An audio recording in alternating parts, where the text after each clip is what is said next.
I'm going to build a completely new team in F125 over 10 seasons. However, my only 2 drivers are going to be Esport players, and our aim is to build this team up and try to achieve a Constructors' Championship and a Drivers' Championship. And for Season 1, the winners for the Drivers and the Constructors for the year were of course Max Verstappen and Red Bull, claiming his 5th world title and Red Bull's 7th. We of course had a pretty bad year, but not completely last in the Constructors, as we achieved a 9th place thanks to Brendan Lee claiming 6 points for the team at Australia and achieving 14th in the standings. Unfortunately, Jarno Opmeer didn't cook this season and achieved 0 points and dead last in the standings. Both drivers at the end of the season were at a rating of 69 and 66, which is still way off the worst drivers in Formula 1, but with all our facilities improving to Phase 2 and the car slightly improving into 8th in development, hopefully Season 2 we can make some progress. And for the season, we firstly had some major driver moves, with Piastri leaving for Red Bull after Yuki got fired, as well Lando going to Ferrari as Hamilton retired, with both Gasly and Albon joining the vacant seats at McLaren.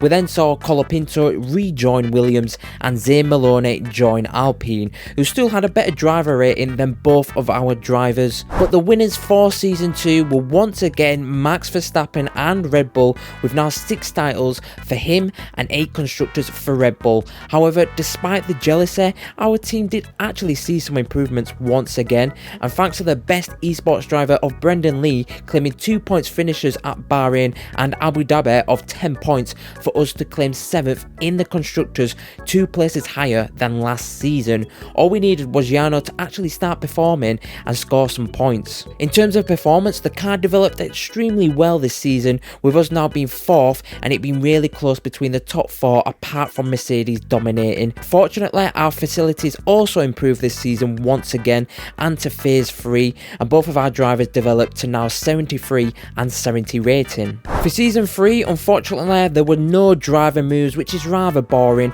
As well, our car took a bit of a hit, losing a lot of development at the start of the season. However, the driver we wanted to improve, which was Jarno, did this season and had a pretty good year, gathering his first points at Hungary, then later his first win for him and the team at Monza, with the car eventually developing to the best on the grid.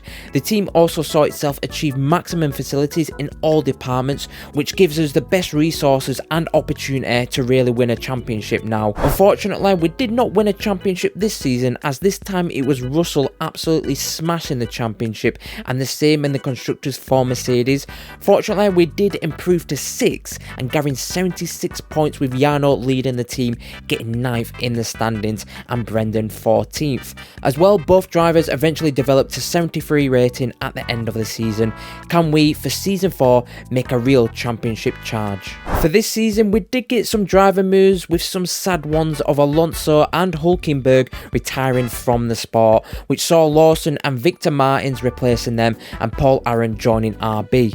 As well, for the start of the year, the car was top of development, which was really promising if we are going to go for the title. But as we progressed through the season, and initially both drivers not really performing well despite having a monster of a car, they did however eventually get the team's first 1-2 at Austria, which put us 2nd in the constructors and Brendan 2nd in the drivers to Leclerc.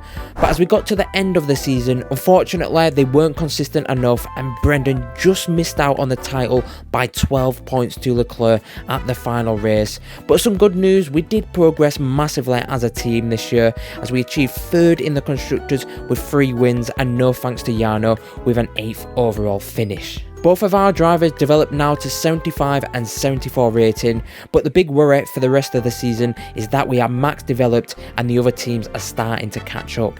Now for Season 5, and unfortunately again we had no driver moves for the season, but the good news was the car on paper was leading development at the start of the season, but that good news didn't last long, as it was a massive disaster and step backwards for the team, as it was a very weird season, as we saw Haas and Williams both battling it out for the championship, with Esteban Ocon taking it tied on points with Colapinto, but won it due to the high results.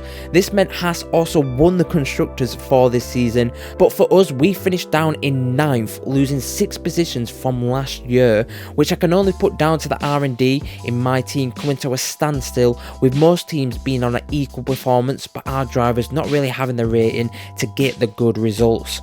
In the end, both drivers finished 14th and 16th, with Brendan leading Jarno due to him scoring our one and only win at the last race. Thankfully, both drivers progressed to 77 rating and finally above Stroll, which hopefully for next season we can see them scoring more points. And for this season was an improvement, but still lacking the achievements of season 4. The grid got a lot closer, which meant our car was less competitive, especially with only Esport drivers. There was also a lot of driver moves, with Piastri being replaced at Red Bull by Verschoor. We also then saw Lance Stroll eventually get replaced by Ollie Behrman, and Gasly retire, replaced by Bortoletto, with Paul Aron taking the seat at Haas, Taylor Barnard taking the Sauber seat, and Jack Crawford joining RB. But the results at the end of the season ended in Kimi Antonelli taking his first World Championship, just over Russell, with Mercedes also taking the Constructors. For us, we finished 8th in the Constructors, 1 place higher than last year, which was a very small improvement, but still only a small one. Jarno eventually finished in front of Brendan thanks to his podium at Austria, with both drivers now being at 79 and 78 rating, which puts them above quite a few F1 drivers. Hopefully both of them can keep improving in rating and can bring this team back. Season 7 we had a few driver moves, but the main one was that Carlos Sainz retired from Williams and was replaced by Ollie Behrman for the year. We also had a few lower team transfers as well with rookie drivers. Fortunately, this season was also a big improvement once again, as we achieved 6th in the Constructors, with Brendan leading the team and gathering a podium this season. For who actually won the title, it was Max Verstappen, but Red Bull did not claim the Constructors, as it was Ferrari who won it over them, most likely because Verschoor had a pretty terrible season. Jarno eventually developed to 82 rating and Brendan to 81, improving by 3 levels this year, which was a great improvement as they were now on a similar level to Ocon and Lawson in performance. Hopefully for season 8 we can continue this momentum forward. This season we had a lot of driver moves once again, but the main ones were Behrman joining McLaren for the year, with Bortoletto leaving to replace the pretty bad Verschoor at Red Bull, who then joined Sauber. For the actual season itself, and we were hoping to continue the ride up the standings, and unfortunately this did not happen, as it was actually one of our worst seasons yet, with getting 9th in the Constructors, with only Jarno scoring points for the team with 9. This is mainly because we cannot develop the car anymore, therefore the other teams are starting to come back into their original order too early. The driver who won the championship was Lando, who dominated Leclerc this season, with Ferrari also taking the Constructors once again. But some good news was that both of our drivers once again improved to 85 and 83 rating, and I'm hoping by the end of this career mode we can get at least one of them to 90 rating and fully taking an Esport driver at 66 rating to one of the best in Formula 1. Coming into the penultimate season, the major driver moves were Leclerc leaving Ferrari after his pretty poor season last year to join Red Bull to replace Max, who then joined McLaren to kick out Ollie Behrman. Oscar Piastri then took the seat at Ferrari to partner Norris. This season was actually pretty good for the team, as we managed to get 5th in the Constructors, with Brendan leading the team. This was one of our best results since season 4, which was promising for our final season next year. The driver who won this season was Max at his new team in McLaren, just winning it over Charles in the Red Bull. McLaren also just won the Constructors after a very close 3-way fight for it. But unfortunately, Jarno did lose rating this season, dropping down to 81, which shows he's gone past his peak in the sport and is no longer cooking. However, Brendan stayed at the same rating of 83, and hopefully he can have a good final year in F1 for next season. It is now the final season, and to celebrate this we have a completely new revamped team, moving away from our old traditional green to now an orange colour for our new title sponsor, and hopefully this can bring us some luck look this season. The final driver moves were some big ones of Max rejoining Red Bull alongside Leclerc to create the greatest driver pairing. Let's hope there is a few incidents this season.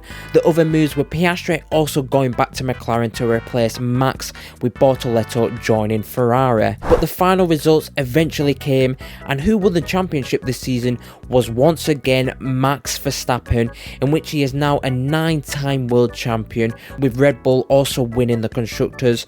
For us, we had another solid year, but nothing special, with achieving a 6th place finish, just beaten by Haas, with Brendan once again leading the team.